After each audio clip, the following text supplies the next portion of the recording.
주시옵고 예배를 위해 봉사하는 모든 성도들에게 충만한 복을 내려 주시옵기를 간절히 원하오며 살아계신 예수님의 이름으로 감사하며 간절히 기도드리옵나이다. 아멘.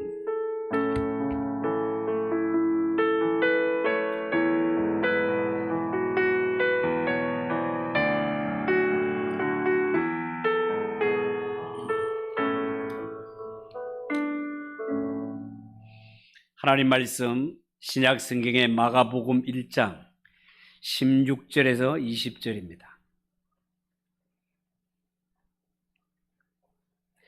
신약 성경 53쪽, 54쪽.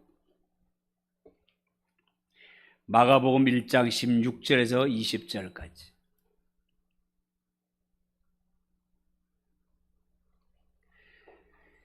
찾으셨으면 한 절씩 교독합시다. 16절입니다. 갈릴리 해변으로 지나가시다가 시몬과 그 형제 안드레가 바다에 그물 던지는 것을 보시니 그들은 어부라.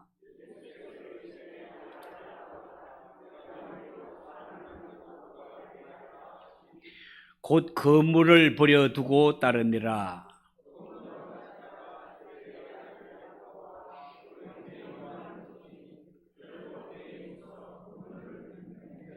20절 같이 읽읍시다. 곧 부르시니 그 아버지 세베대를 품꾼들과 함께 배에 버려두고 예수를 따라가니라. 아멘. 아멘. 자, 읽은 이 말씀을 가지고 제자들을 부르신 예수님, 제자들을 부르신 예수님이라는 제목으로 말씀을 전하겠습니다. 여러분, 오늘 읽은 성경에 보면 예수님께서 갈릴리 해변을 지나실 때 일어난 두 가지 사건을 소개하고 있습니다. 하나는 시몬과 안드레가 배에서 그물 던지는 것을 보시고 예수님이 그들을 부르신 것이고, 또 하나는 야고보와 요한이 배에서 그물을 깁는 것을 보시고 그들을 부르신 것입니다. 자, 그런데 마가는 이 두 사건을 다루면서 공통적으로 사용한 단어가 하나가 있습니다. 16절과 19절에 나오는데요. 먼저 16절을 한번 보시기 바랍니다. 16절에 갈릴리 해변으로 지나가시다가 시몬과 그 형제 안드레가 바다에 그물 던지는 것을 보시니 그들은 어부라. 자, 그렇게 말했고, 19절에 보면 조금 더 가시다가 세베대의 아들 야고보와 그 형제 요한을 보시니 그들도 배에 있어 그물을 깁는데, 자, 이렇게 말하고 있는데, 이 두 구절에서 공통적으로 등장하는 동사가 있습니다. 그 동사가 뭡니까? 보시니입니다. 보시니. 근데 여기서 사용한 보시니라는 말, 에이덴이라는 말인데, 여기에 보셨다라는 것은 그냥 눈에 보이는 대로 봤다 그런 게 아니고, 본래의 뜻은 아주 주의를 집중해서 봤다, 그런 뜻이 되겠습니다. 다시 말해서 예수님께서 해변으로 지나가시다가 시몬과 안드레가 바다에 그물 던지는 것을 보시고, 또 야고보와 요한이 배에서 그물 깁는 것을 볼 때 그냥 지나가면서 대충 훑어본 것이 아니라 눈여겨보셨다, 그런 뜻이 되겠습니다. 여러분, 그렇습니다. 하나님이신 예수님, 주의 백성들을 보실 때 일거수일투족 주목하여 보십니다. 여러분, 하나님이신 예수님이 우리의 하는 대화를 주의 집중해서 들으시고 우리가 이 땅에서 하는 행동을 다 보고 계시다는 것 알고 계십니까? 귀 기울여 들으시고 눈여겨보시는 하나님이십니다. 그렇다면 주의 자녀들이 이 땅에 살아갈 때 말라고 행동하는 것 조심해야 되지 않겠습니까? 종교개혁가인 칼빈은요, 이것을 가리켜서 코람데오라는 말을 사용했고, 혹은 신전의식이라고 부르기도 하였습니다. 코람데오 신전의식은 우리말로 하면 하나님 앞에서라는 뜻이 되겠습니다. 여러분, 구약성경 시편 139편은 대표적으로 코람데오, 하나님 앞에서 정신을 보여주는 시인데요. 1절에서 4절을 잠깐 소개하면 이렇습니다. 여호와여, 주께서 나를 살펴보셨으므로 나를 아시나이다. 주께서 내가 앉고 일어섬을 아시고 멀리서도 나의 생각을 밝히 아시오며 나의 모든 길과 내가 눕는 것을 살펴보셨으므로 나의 모든 행위를 익히 아시오니 여호와여, 내 혀의 말을 알지 못하시는 것이 하나도 없으시니이다. 하나님이 우리의 모든 것을 다 보고 듣고 계시다는 말씀이에요. 우리를 주목하여 보시는 하나님이시다 말입니다. 내가 어디에 앉는가를 보시고 일어섬을 보시고 나의 생각까지 밝히 아시는 분이 하나님이십니다. 그렇다면 하나님을 아빠 아버지라 부르는 하나님의 자녀들은 이 땅에 살아갈 때 좀 더 정직하고 좀 더 진실하게 살아야 되지 않겠습니까? 왜요? 하나님이 다 보고 계시기 때문에 말입니다. 그러면 예수님이 이렇게 베드로, 안드레, 야고보, 요한을 보시더니 뭐라고 하십니까? 먼저 17절을 보십시오. 17절. 예수께서 이르시되 나를 따라오라. 내가 너희로 사람을 낚는 어부가 되게 하리라. 그렇게 말씀하십니다. 그리고 20절에 보면 곧 부르시니 그 아버지 세베대를 품꾼들과 함께 배에 버려두고 예수를 따라가니라. 그렇게 말했습니다. 이 성경 말씀을 가만히 보면 예수님께서 베드로와 안드레를 보시고는 나를 따라오너라 라고 하셨고 야고보와 요한을 보시고는 부르셨다라고 그렇게 기록하고 있습니다. 이를 통해 우리가 알 수 있는 것이 뭡니까? 예수님이 그들을 주목하여 보신 것은 딴 데 목적이 있는 것이 아니고 그들로 제자를 삼기 위해서 그렇게 주목하여 부르시고 보시고 부르셨다는 거예요. 여러분, 예수님은 그들을 주목하여 보실 때 제자로 삼기 위해 자세하게 관찰하셨습니다. 여기서 우리는 이런 질문을 한 가지 던질 필요가 있습니다. 어떤 질문요? 당시에 갈릴리 해변가는 많은 어부들이 있었을 텐데 왜 유독 베드로와 안드레, 야고보와 요한을 예수님의 제자로 부르셨을까 하는 것입니다. 마가는 여기에 대해서 그 이유를 직접적으로 밝히고 있지는 않습니다. 그런데요, 16절과 10절을 가만히 찬찬하게 읽어보면 거기에 단서가 나오는데 거기에 나오는 보시니 이 동사의 목적어를 찾아보면 알 수 있습니다. 여러분, 16절에 보시니라는 이 동사의 목적어는 검을 던지는 것을 보셨습니다. 19절에서 보시니는 배에서 그물을 깁고 있는 야고보와 그 형제 요한을 보셨습니다. 이것이 무슨 말인가 하면 예수님이 베드로, 안드레, 야고보, 요한을 제자로 부르신 것은 이들은 평소에 게을러 터진 이런 자가 아니고 각자 자신이 맡은 일에 최선을 다하는 그러한 자였다라는 것을 볼 수 있습니다. 여러분, 정말로 그렇습니다. 하나님은 게으르게 놀기를 좋아하는 자를 부르지 않고 자기 일에 최선을 다하는 자를 하나님의 일꾼으로 부르십니다. 예수님이 사울을 사도로 부르신 것도 비록 그가 처음에 하는 일은 하나님을 대적하는 일이었습니다. 예수를 몰랐기 때문입니다. 복음을 알지 못했기 때문에 그렇습니다. 그는 율법학자로 하나님 외에 내가 하나님의 아들이다, 곧 내가 하나님이다 라고 등장하는 자가 있으니 율법주의에 의하면 이런 자들은 붙잡아 심판하는 것이 자신이 맡은 일이기 때문에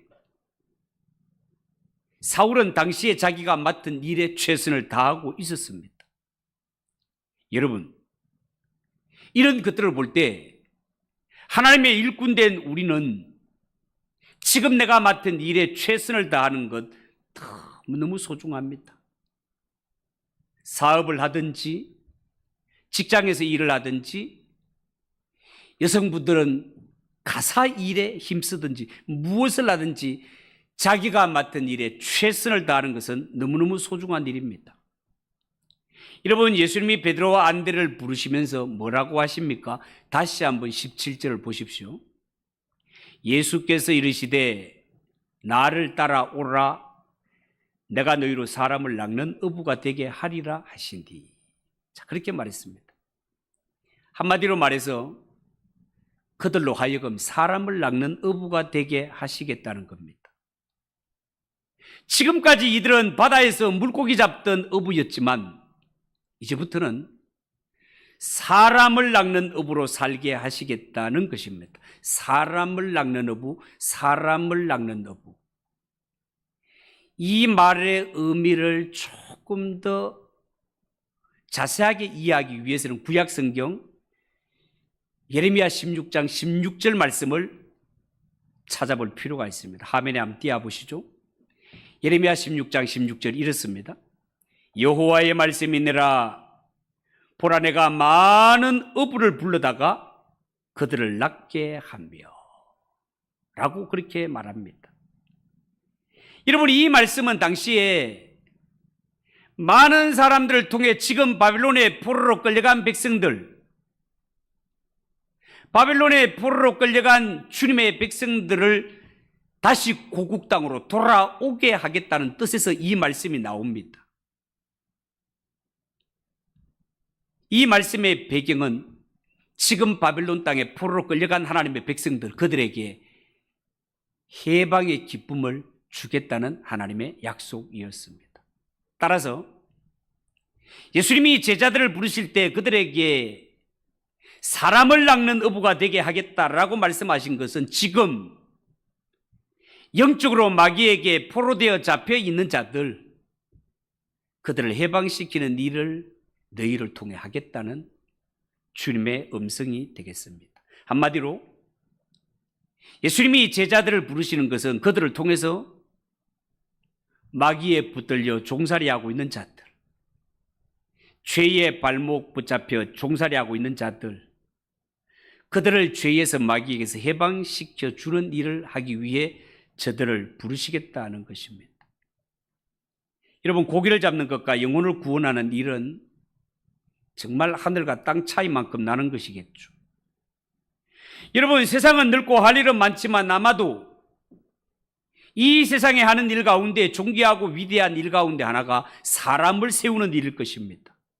그런데 사람을 세우는 일이 이렇게 소중하건만 사람을 세우는 것보다가 더 가치 있고 더 위대한 일이 있으니 그것이 바로 영혼을 살리고 구원하는 일이라 하겠습니다.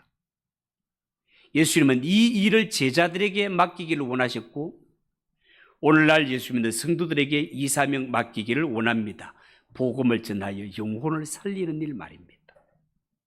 여러분, 성경은 이렇게 말씀합니다. 베드로전서 2장 9절, 너희는 택하신 족속이요 왕같은 제사장들이요 거룩한 나라요 그의 소유된 백성이니 이는 너희를 어두운 데서 불러내어 그의 기이한 빛에 들어가게 하신 이에 아름다운 덕을 선포하게 하려 하십니다. 그렇게 말했습니다. 여러분, 정말 그렇습니다. 주님께서 우리를 억만제약 가운데서 구원하신 것은 이 지옥의 어두운 데서 우리를 불러내어 그의 기이한 빛에 들어게 하신 이에 아름다운 덕을 선포하기 위해서입니다. 아름다운 덕이 뭡니까? 하나님이 독생자 예수 그리스도를 보내주시면서까지 우리를 심판해서 건져주시고 지옥에 떨어질 우리가 변하여 하나님의 거룩한 백성 된 것 아닙니까? 잃어버린 영혼을 구원하게 하시기 위함이라는 것입니다. 따라서 이 사명을 잘 감당하라고 주신 성도가 거하는 가정과 직장, 사업장 어디서든지 예수 믿는 성도들은 이 아름다운 덕을, 십자가의 복음을 전하기를 힘써야 된다 그 말이에요. 여러분, 오늘 주님께서 베드로와 안드레에게 내가 너희로 사람을 낚는 어부가 되게 하리라 이렇게 말씀하시는 것은 어쩌면 그들에게 하늘의 비전을 주신 것입니다. 여러분, 비전이라는 것은 사람으로 하여금 위대한 삶을 만듭니다. 성경에 나오는 인물들을 보십시오. 하나님이 주신 비전을 끝까지 품고 사명에 충성하는 삶을 살았던 자 모두가 위대한 삶을 살게 됩니다. 여러분, 하나님께서 우리에게 이 복음을 전하여 영혼을 구원하라고 하신 것은 우리에게 하늘의 비전을 심어 주신 것입니다. 하나님이 주신 이 비전을 품고 사명에 충성하며 살아가는 자, 그는 딱 한 번뿐인 인생이지만 위대한 삶을 살게 될 것입니다. 사랑하는 성도 여러분, 우리 모두 똑같이 하나님께 딱 한 번 받은 한 번뿐인 이 인생, 여러분은 무엇을 인생의 목표로 삼고 있습니까? 하나님의 뜻을 분별하여 복음을 전하여 영혼을 살리는 일입니까? 아니면 100년을 살지 못하는 이 세상에서 그저 잘 먹고 잘 살기 위한 계획입니까? 성경은 성도를 이야기할 때, 교회를 이야기할 때 피로 값주고 사셨다라고 표현을 합니다. 더 정확하게 표현하면 주 예수 그리스도의 피로 값주고 산 너희라고 그렇게 표현을 하죠. 여러분, 예수님이 십자가에서 그 피를 흘리시고 피값을 지불하시고 우리를 샀다라는 말은 주인이 바뀌었다 그런 이야기입니다. 우리의 주인은 더 이상 마귀도 아니고 죄도 아니라 피를 흘리시고 그 피값을 지불하시고 우리를 사신 주 예수 그리스도가 우리의 새 주인이심을 믿으시기 바랍니다. 우리가 주인이 바뀌고 새 주인이 예수님이라면 예수님의 뜻에 순종하며 사는 것이 마땅하지 않습니까? 왜요? 예수님이 내 주인이기 때문에 그렇습니다. 여러분, 예수님이 제자들을 왜 부르셨다고요? 사람을 낚는 어부 되게 하시려고, 복음을 전하여 영혼을 살리시려고, 잃어버린 영혼을 찾아 구원하시기 위해 제자를 부르시고 오늘날 교회를 세우셨습니다. 우리를 향하신, 교회를 향하신 하나님의 뜻을 알았다면 이 하나님의 뜻에 부응해서 하나님의 뜻을 이루어 드리며 살아야 하지 않겠습니까? 기회는 지나가는 것입니다. 인생도 너무너무 빨리 지나갑니다. 의영부영하다가 정신 차리고 보면 10년이라는 세월이 훌쩍 지나가 버립니다. 주저하고 망설일 틈이 없습니다. 적각 따르고 적각 순종하는 것이 부름을 받은 제자들의 모습이어야 됩니다. 여러분, 예수님께서 제자들을 부르실 때 단순히 너희가 사람을 낚는 어부가 되리라라고 하지 않으시고 내가 사람을 낚는 어부가 되게 하리라 이렇게 말씀하십니다. 이 말씀 속에는 예수님의 강력한 의지가 담겨져 있습니다. 그러니까 이 말씀은 부름을 받은 우리가 가만히 있어도 저절로 사람을 낚는 어부가 된다 그런 말 아니에요? 예수님은 우리가 사람을 낚는 영혼을 구원하는 일, 이 일을 발로 다니며 입술을 열어 전하기를 간절히 소원하고 계시다 그 말입니다. 하나님은요, 한 사람도 멸망하지 않고 다 구원받기를 원하시니 부름받은 성도들은 이 생명 살리는 일에 최선을 다하는 것이 하나님 보시기에 합당한 삶이다 그 말입니다. 여러분, 예수님께서 시몬과 안드레, 야고보와 요한을 부르셨을 때 그들은 어떻게 반응합니까? 18절에 보면 곧 그물을 버려두고 따른대라. 20절은 이렇게 말합니다. 곧 부르시니 그 아버지 세베대를 품꾼들과 함께 배에 버려두고 예수를 따라가니라. 여러분, 예수님께 부름받았을 때 이 제자들이 보인 태도에는 몇 가지 공통점이 있습니다.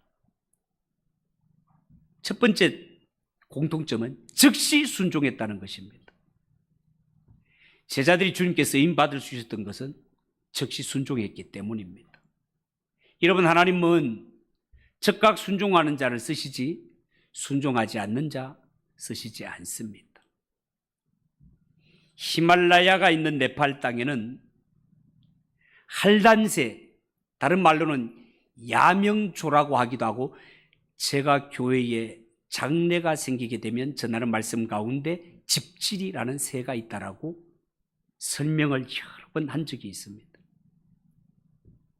히말라야에 있는 이 혹독한 추위에 이 집질이라는 새, 할단새, 야명조라는 이 새는요, 밤이 되면 추위에 벌벌벌 떨면서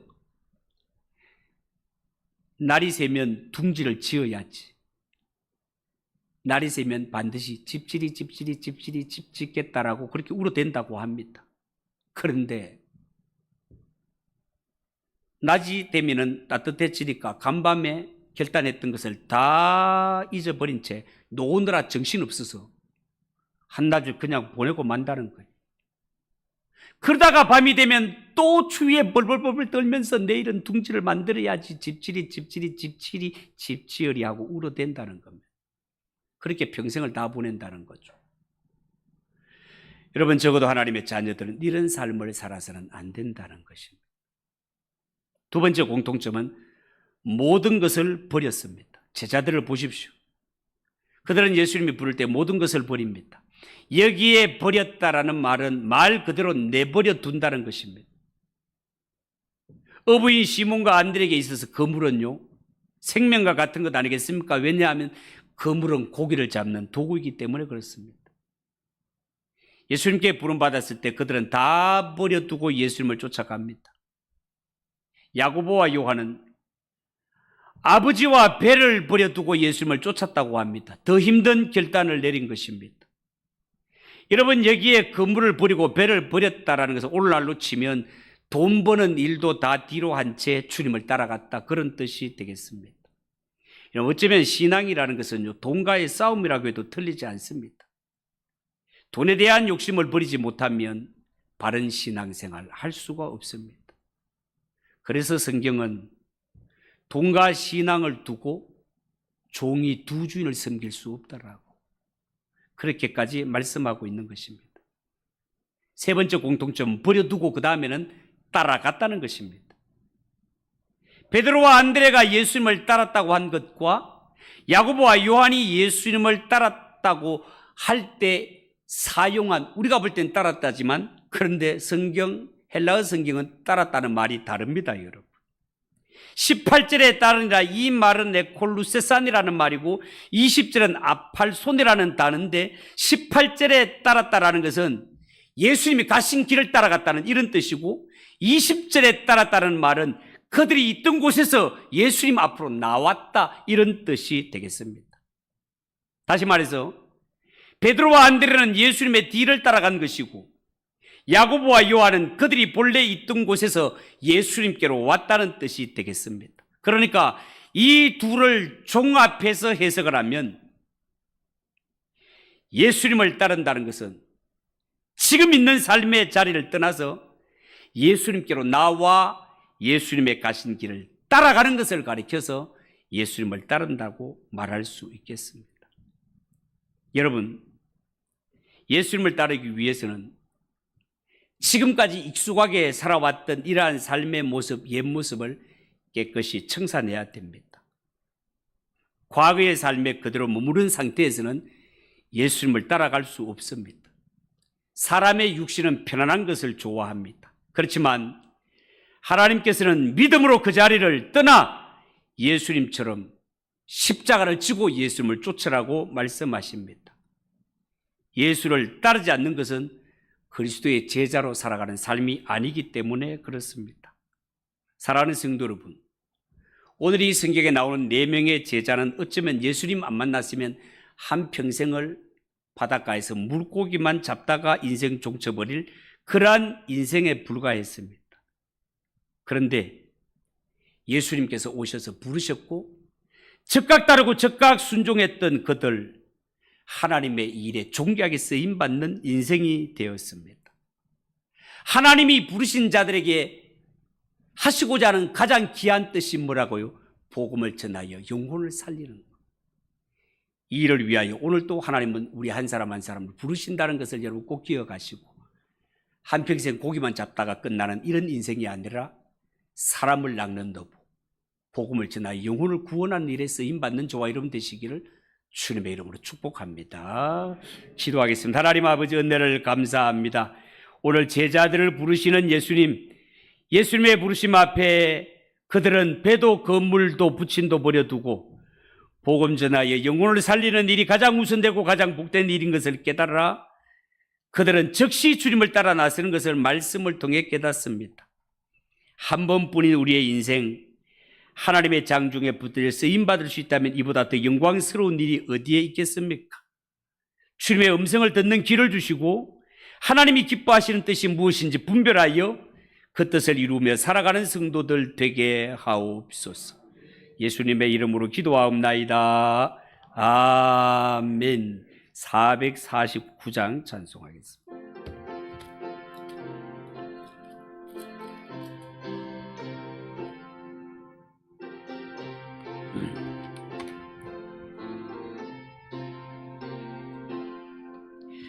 예수 따라가며 복음 순종하며 우리 행할 길 완하겠네. 주를 의지하며 순종하는 자를 주가 늘 함께 하시리라. 의지하고 순종하는 길은 예수 안에 즐겁고 복된 길이로다.